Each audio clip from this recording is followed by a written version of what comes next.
Hello, Facebook.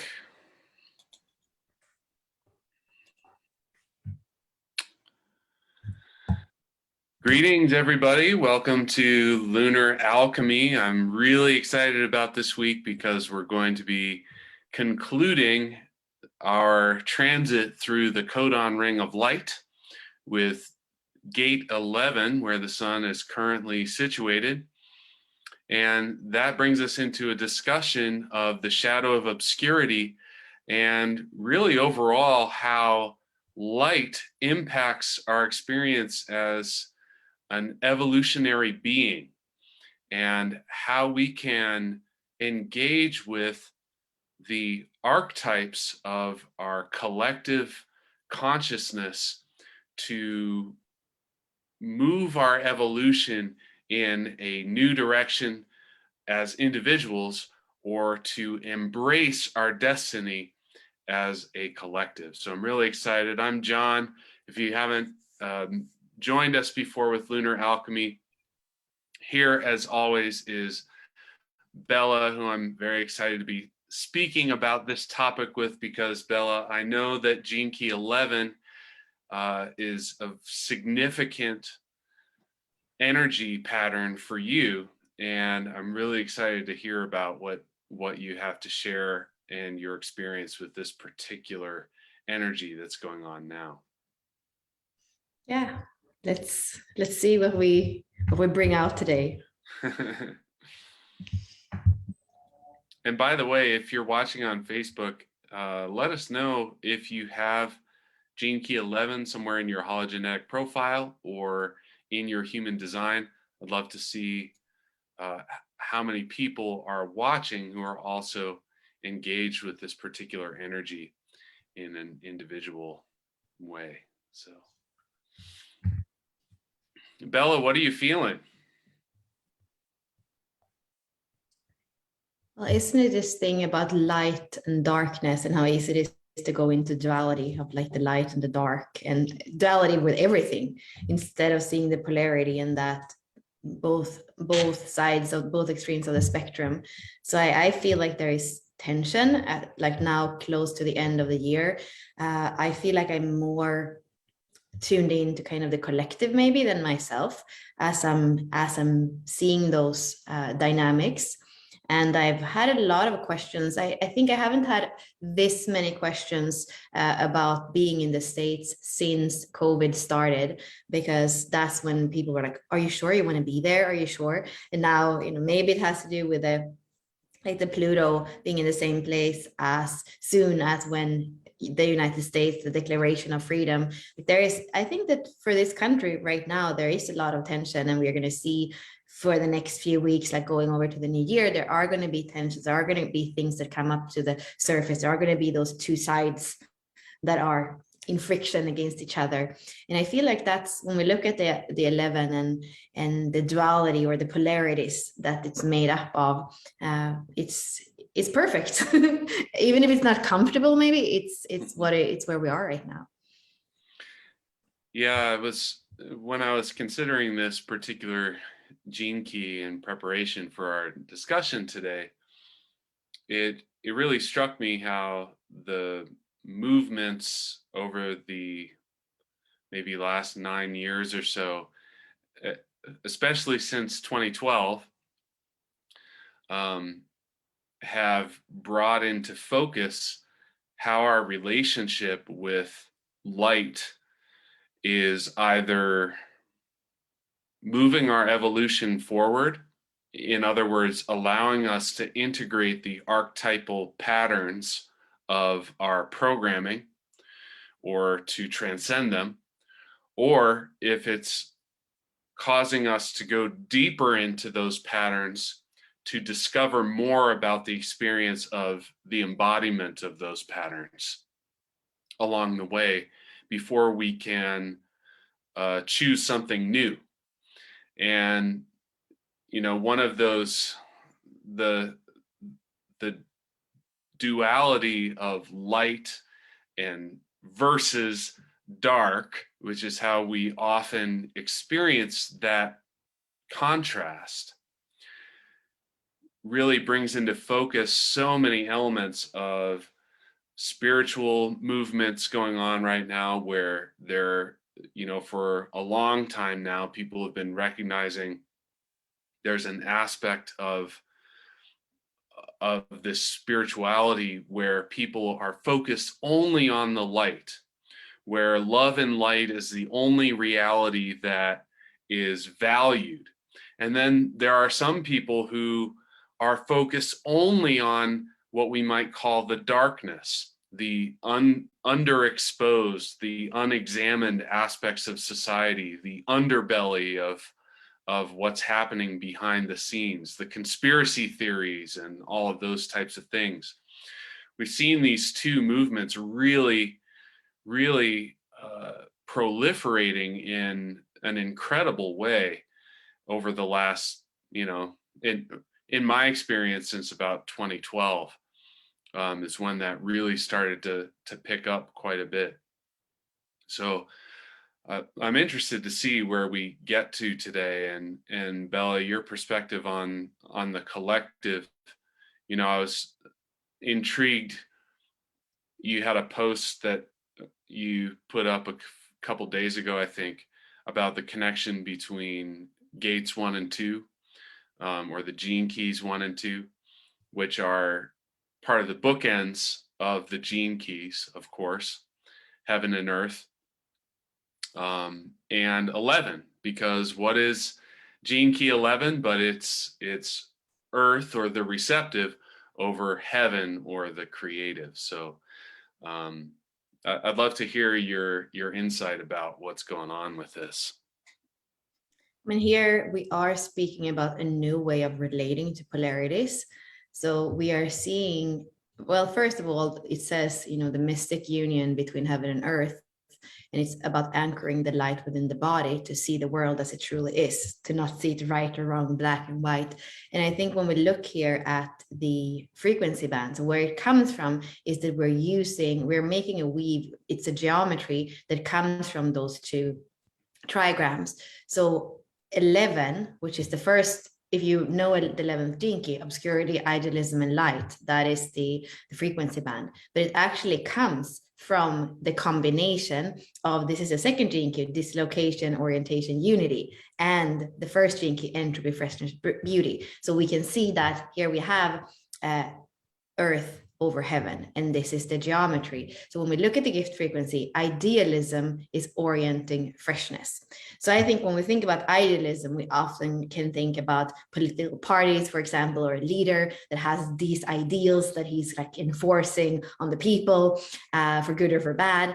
And I just feel like where we are right now, it's saying orienting freshness. So there is a new way of orienting. And what we know with the gift frequency of the first gene key is fresh. It's never been done before. It's this spark that it's something new. And I believe that that's the only way that we can move forward from where we are right now. It is actually with this mystical union of polarities. It's not going to be, getting rid of that side or getting rid of that side, but it's finding ways to unite and not to separate. And that's what I feel. I mean, this doesn't even, like, looking at what the name of the hexagon, peace, the only way of finding peace is not through war. It is to anchor or integrate the polarities within us. And I think if we would take responsibility, each one of us, to do that, I feel like collectively as well, it would look different.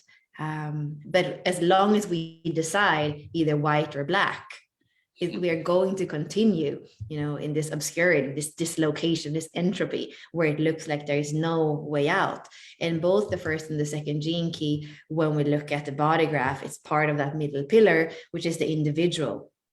And there we have the keynote of depression, melancholy, feeling like alone, feeling there's no way out. So we are playing here with things that are powerful and important, and that can take us to dark places or light places. And at the end of the day, I do believe this inner creativity that each of us have, that doesn't depend on what's on the outside. Like when we have this inner life force, creativity, union of feminine and masculine, Eden, Pingala, spirit and soul. You know, when we can circulate our own life force, we are sovereign beings. And somehow my belief is that when I do that in myself, there's going to be a way. I don't know how. There are some days I see, like, I don't see how, but I do trust that if I cultivate that in me, that integration of polarities, there's going to be a way that the outer world, my outer world, is going to reflect that back to me.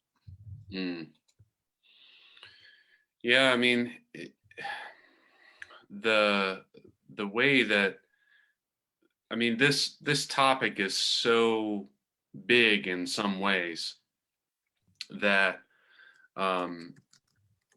you know, there's going to be as many different experiences of this particular energy as there are people, because this 11th gene key is so central to the experience of humanity. I mean, I think many people would agree that many people experience life on a visual level rather than on some other sensory way. There's so much in our society that is based upon how things look, how things appear. We're not always concerned so much about how something sounds or how something feels. Even though I think those levels of consciousness are growing in our awareness. There's very little that supersedes our experience of light in our world, and yet everyone is going to have a totally different experience of perceiving that. And when we look at these different archetypes and society as a whole, to me, what we're actually looking at is the manifestation of archetypes. And I love how this particular gene key really illuminates all of the work that, Bella, you've done with Ashley in the 64 doors of establishing a ground to examine the archetypes that are related to these energetic movements. And I'd love to just talk about archetypes in general, because I feel like it plays a huge role in determining how we actually perceive light in our experience. Depending on the archetypes that are active for us, it's going to bend the light in different ways for us, and that's going to determine a completely different experience. So when we ask some individual to say, hey, what's your experience of duality? Or what do you think about the light and the darkness that you see in the world? There's going to be such a huge variation, because everyone is working with such a unique mixture of archetypal patterns. So I don't know if I have a specific question, Bella, about your perspective on archetypes, but it's kind of just about how do you see archetypes functioning in terms of our process of evolving through these transits, and how does engaging with the contemplation of archetypes, and how does that affect our evolutionary process? Yeah, for me, it has to do with embodiment, because that's at the end of the day, coming into the gene keys and human design, I was missing that kind of tangible way to not only understand it, but embody it. And I think we speak about personifying things. And for me, the process of personifying something is how we create archetypes, so that they become tangible. They become something that stands for those qualities that are, you know, it's that costume that we can relate to, that we can relate with, that we can take on. And the beautiful thing with archetypes too is that it's not that you are here to become the archetypes. It's really that you're here to interact with, play with. You can take on the costume, but you could also take off the costume. If you have been stuck in the shadow frequency of archetype 34 forever, you know, it's time to take off the costume of force, you know, and do something different. So for me, it gives you the opportunity in a more tangible way to play with it. And to also recognize those archetypes around us. And that for me is, you know, I don't watch television. I don't very seldom watch movies when I don't fly anymore, because that's the only time when I used to watch movies. But there is something with movies when I do watch them. I can see the archetypes, like the 64 doors, but I can also see the archetypes very often, the human design, the 12 profiles, the 1-3, like, and it's really cool because archetypes are everywhere. And I feel like the language of archetype it's something that has allowed me to just both identify it around me and play with it with a much more felt sense than reading a book. And somebody was asking me yesterday, you know, how do I learn this? It's so much, maybe I will get burned out. And I said, I think in all these years, you know, the last 10 years, I don't think I have written down more than a few pages. Maybe in the beginning, you know, what does Uranus stand for? What does 57.4 mean? I haven't written down. So for me, it's been playing with these things and encountering them and be like, oh, you are 4-6 as well. I really get you. Or you and I, you know, we have the 6 line in common, but then it's a little bit different how the 4-6 is going to interact and socialize, and how the 6-2 does it. So for me, archetypes allows us to learn in a way that for me, and now I go into human design mechanics, but I have a receptive brain and a receptive mind. For me to take in archetypes and play with them and see what comes out from that play is exactly the way that I learn. And I think even a learner that is more focused to just hone in, like we are doing here, every week we have one archetype that we're looking at. You know, I do believe that for somebody who's focused as well, that it really helps. And I get really, in a way, surprised and happy when I see that people write in the Gene Key groups and they are using the names of the archetypes. So now for 11, the idealist. I have the idealist in my, you know, evolution, they might say, and I'm like, wow, it's become a language. So yeah, archetypes for me serve, and it's something that's so simple so that kids can learn it as well. And so there is no barrier of entry. You could say the nomad to a child and they will be like, yeah, mom is like a nomad. She doesn't want to live in the same place all the time. She likes to move around. She likes the seasons of the year. Like a child can understand that. And that's also, you know, Ross said that human design is for the children. So that's also how we can have kids getting to know themselves, because they are made up of all these different archetypes that they can play or not play. Mm. Yeah, I love that you bring in this element of the, you know, one of the inventions of humanity that I think really, you know, if you look at the evolution of humanity, and regardless of how you see that happening in history, if you examine the biological differences between, say, a chimpanzee and an early human, biologically speaking, there's not a huge difference between those two forms of life. But I think somewhere along the way, and you know, we don't know for certain that certain primates don't also do this in their own fashion, but the invention of humanity that really transformed our evolutionary pathway is storytelling. The engagement with archetypes and arranging them into a narrative that mirrors our sequential experience of time and space. And when you see a movie and you see archetypes, or you recognize some of your own experience in in an archetypal pattern. I mean, I can tell you from experience that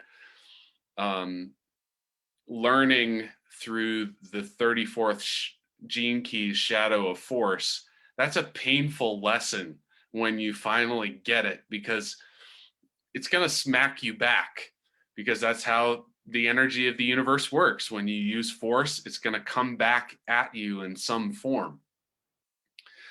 So these archetypes that we can engage with and play with and embody, no matter what frequency level we're at, it makes humanity completely different from the animal kingdom. And it's really at the center of our evolutionary potential.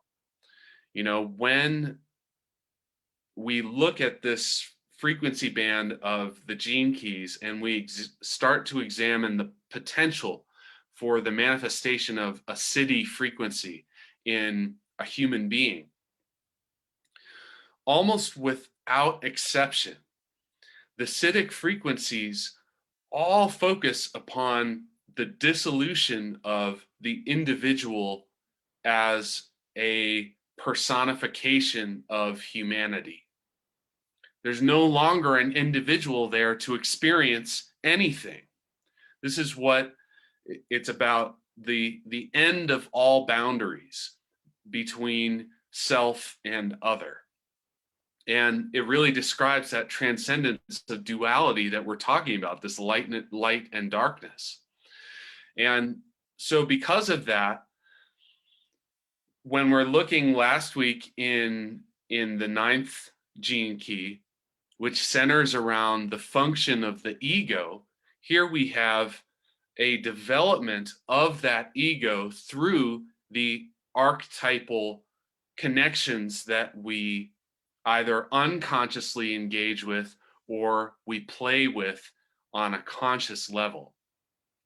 And when we recognize that we can either play with archetypes or we can be determined by archetypes, our behaviors, our choices, our experiences can be determined at those lower frequencies by an archetype pattern, then we're beginning this process of what might be termed ego dissolution. We're moving in the direction of becoming something that is more like a piece of a collective rather than an individual that was born from the collective. And I feel like this, you know, this gene key is like right in the middle of all of that, because of how much it connects with these archetypes and how we learn and how we take on these different costumes, whether we're doing it consciously or not. And it's really interesting to me to consider how every individual personality is really just a sort of like a patchwork of archetypal patterns. You know, my personality, the way that I am, yes, my design determines how energy moves through me, but along that process of experience, I saw an archetypal pattern of a hero somewhere that I liked, and I was like, I want to be more like that. And I saw some pattern of, you know, maybe one of the lower frequency repressive pattern of one of the gene keys that helped me avoid some painful experience while I was growing up. That's an archetypal pattern that I probably took on multiple times in my experience of growing up. And this is all what makes my personality how it is. And to the degree that I've been able to unravel those archetypes that are determining my expression, my experience, my choices, to the degree that I've unraveled those determinant archetypes is the degree that I'm able to play with archetypes and become something fresh, to become something that I haven't been before, which I really feel like is part of, I don't know, I feel like it gets to the heart of why gene keys, why human design. Like, is there some inherent imperative that we're supposed to spiritually evolve or become something greater? And I don't really believe that that some ideal version that we may fantasize about of ourselves is the true driver of what we're here to become. You know, it feels that, of course, is one of those archetypal trappings that sits on top of that essential drive. So,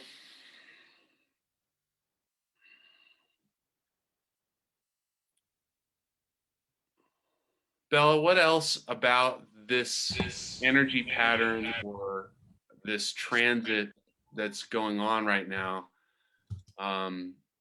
What else kind of sticks out to you about how we're engaging with this energy, either individually or as collectives? Yeah, I thought we would take a look because we aren't meeting on the exact full moon, and it's going to happen here when the moon moves on. So it's late on December 18th. We're going to have the moon here in the 12th, and it's going to oppose the sun in 11. So it's going to be 11.6. So we have a full moon here in this transit in the highest octave of it, in the sixth line that has the overview of all the other lines. I believe that is important. That's going to be the last full moon of the year. So that feels important. And we see that we have the 11 and the 12 together. I feel when we look at, we have the 22, we have had Neptune for a long time in the 22, and this week we have the 12 that is connecting, and this is the channel of openness. What comes to me is that this brings me back to the book, The Bringers of the Dawn, Barbara Marciniak. She wrote in 88 or 87. So this is like 40 years ago. And she brought in a Pleiadian message about that the way that we're going to be able to discern and have a compass forward in our lives is when we include the emotional center as part of the compass. And it's exactly, but with different words, what Ra and Richard are speaking about. So, I mean, you're saying, is there an imperative, human design, gene keys? I feel like whatever transmission that I listen to and resonate with, it's almost always the same message, just in a different language with different words. So the way that we speak about it in human design and gene keys is, this is the primitive animalistic instinct awareness center. So it's just like getting out of danger because it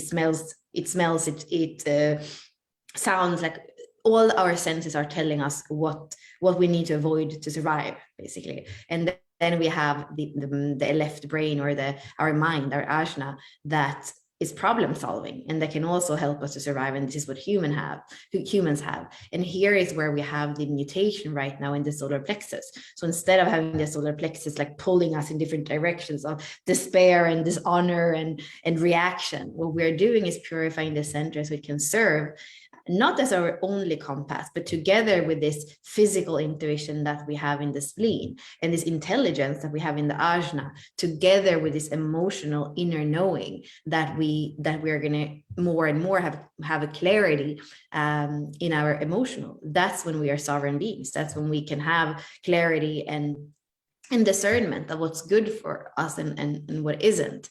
So I feel like there is something with this full moon in the 11 and the 12 that we're going to have in this channel being defined, that says, it's okay. You can trust your emotion. This is an individual channel as well. So it's you and you, it's like there is there is an inner knowing unique to you. You don't need to be outside focused in order to know the truth. Like I was saying in the beginning, this mystic union of the feminine, the masculine, of earth and heaven, of spirit and soul, it's in me. And it's inherently an individual process. So I believe with the 22 and the 12 that there is something ignited. There's also, because it is the channel of openness, and at the end of the day, what we have in the 1222 is that expressed in the world, and it touches other people deeply. So I hope as well, like I was speaking in the beginning of the tensions that there can be and things are going to be on the table, I also feel like there can be some of those unique, beautiful expressions that are going to make us feel truth, that I feel can come here around the full moon. And the only other thing I wanted to mention is that we have Mars together with the South Node. And right now, as we are speaking, we have the moon with the North Node.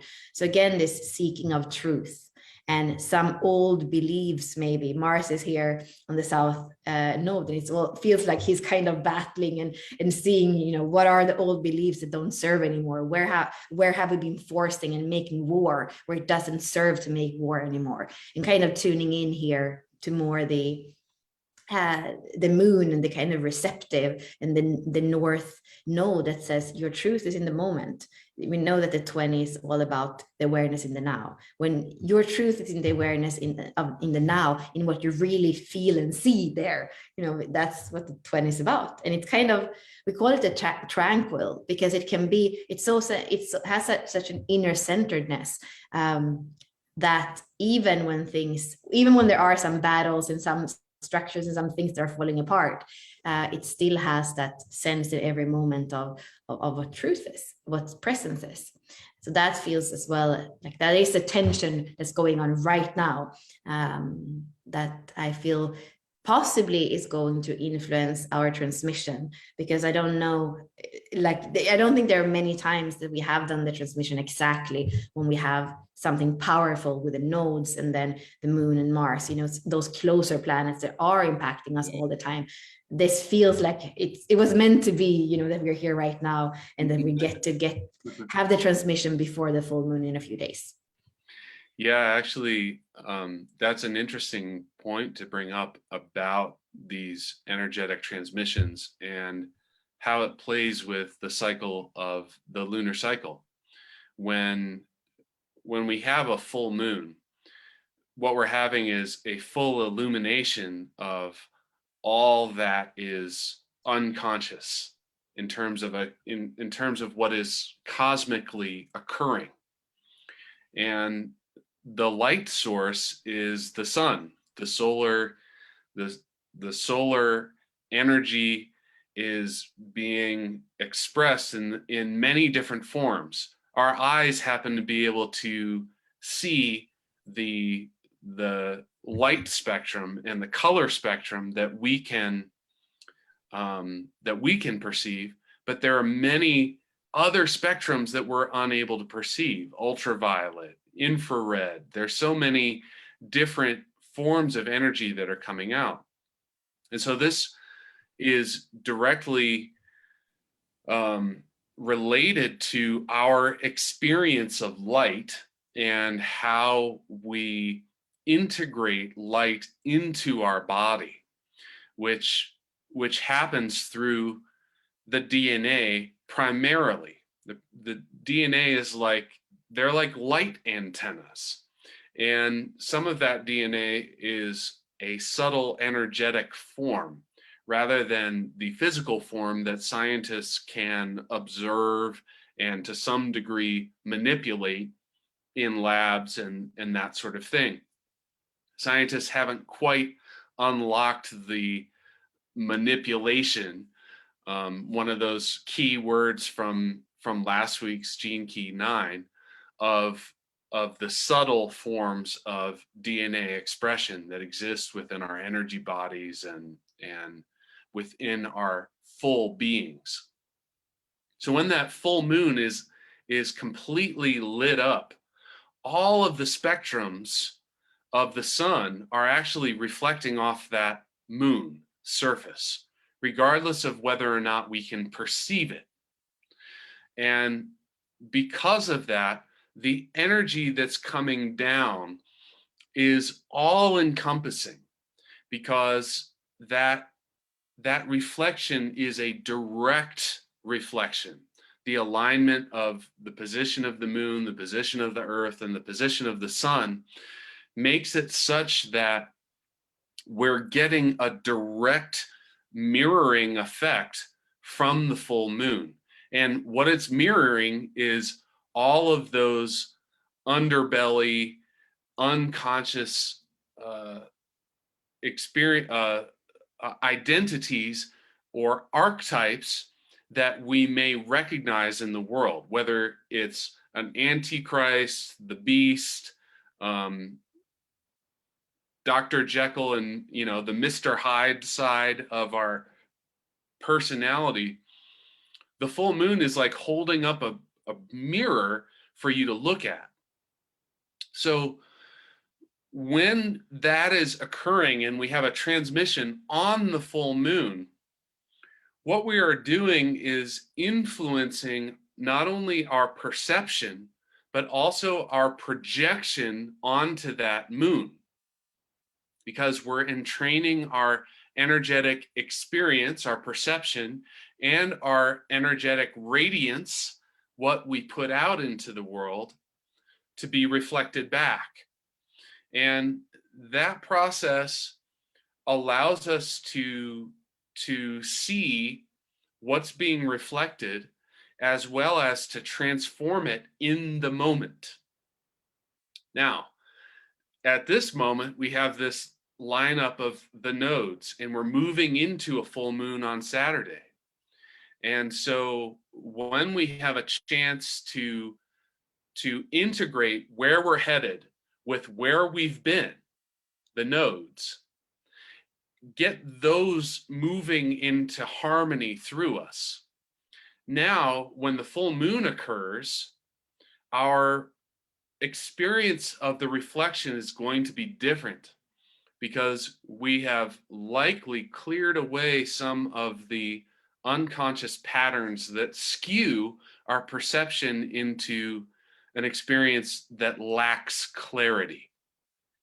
So when we're doing these energetic transmissions, we're going to have an opportunity now with this upcoming full moon to get a reflection that has more clarity inherently in it.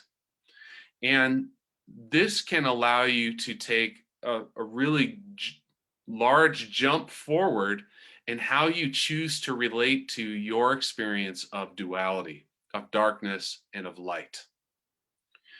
And that relationship in and of itself really is at the heart of almost all human suffering, all human experience that causes conflict and strife.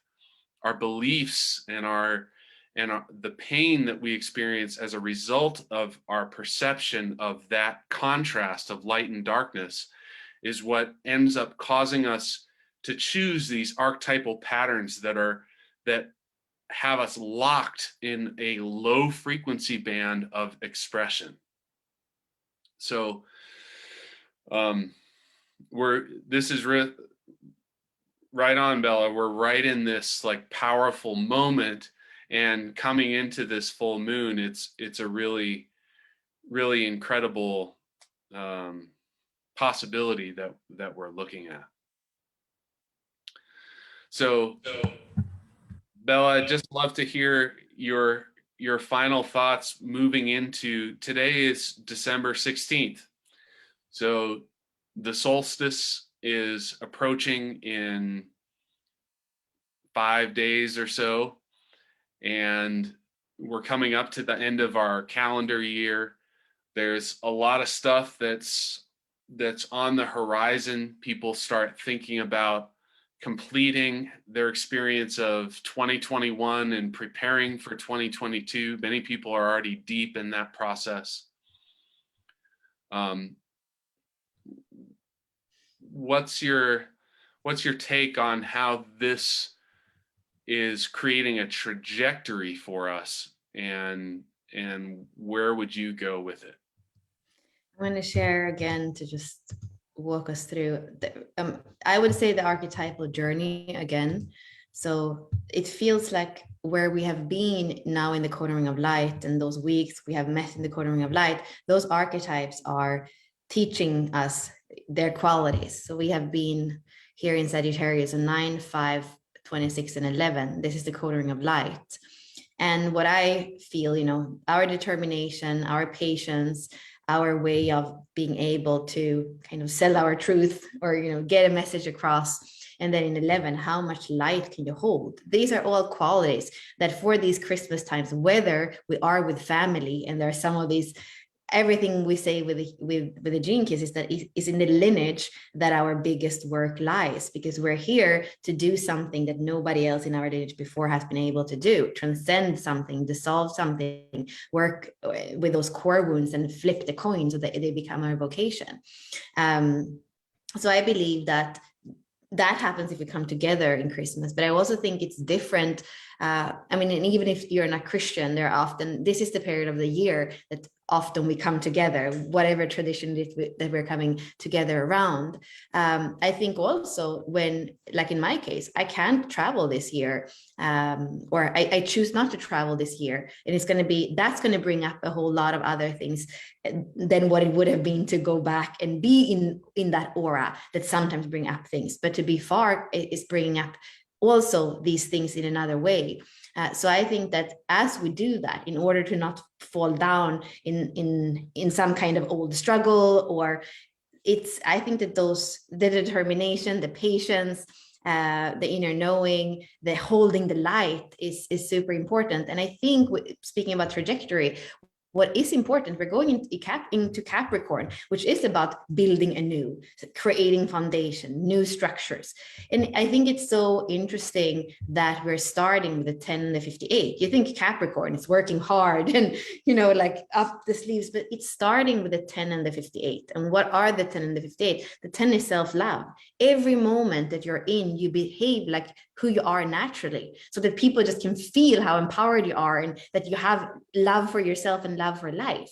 That's how we start this Capricorn season. I think that is so beautiful. And then the 58 is the joy of life. It needs to be embodied. We have the 58 here in the root center. So it's that vitality that comes from your physical vessel. That's how we start to build structures. And to remember that, start there. Start with loving yourself. Start with being healthy in your vessel. And then there's going to be the chance here with the 38 and the 54. We have the achiever and the warrior. Yes, you're going to have the time to build in that sense as well. But to go in with the quality of the codon ring of light, and then to give yourself the natural behavior that maybe I can be more in my natural behavior than maybe if I was around family and all these things. So there is something as well to see, how can I be me naturally? What would I do whatever other people are celebrating or not celebrating? I think that's a question to ask ourselves. And I had a conversation with Ashley yesterday when we were recording for the 10, and we realized that on Christmas Eve, we have 10.5. That's where the sun is. And we're like, this is the legacy, or this is the story of Jesus Christ. He's the fifth line. He's the heretic that decided to be so much in his truth and in his heart, and was okay with hanging on the cross for everybody that wasn't able to have that self-love, that love of life, that love of truth and speaking the truth as a heretic. And for me, I mean, if there would be that Christ consciousness, for me is the mystical union of heaven and earth, of masculine and feminine. I think that is the first archetype, if we speak about Jesus Christ as an archetype that was able to integrate, embody in one being the tenderness of the feminine, and also the strength and the resoluteness of the masculine. So for me, that's where we're going. That's the trajectory and the archetypes that I see being in play for the next few weeks. Yeah, absolutely beautiful. While you're speaking, I'm getting all of the tingles going down my back and arms and spine. It was, usually I get really focused energetic stuff coming from the top of my head right down my spine. But this was like a wide sort of less, I mean, it was just an enveloping kind of sensation. Really love that reflection. And I think your comments about the Christmas holiday, I think it also bears mentioning that all of the pagan rituals centered around this same holiday are completely connected to the sort of more religious meaning through the movement of the planet around the sun and how we are relating with light. December 21st, the solstice, it's the darkest day of the year.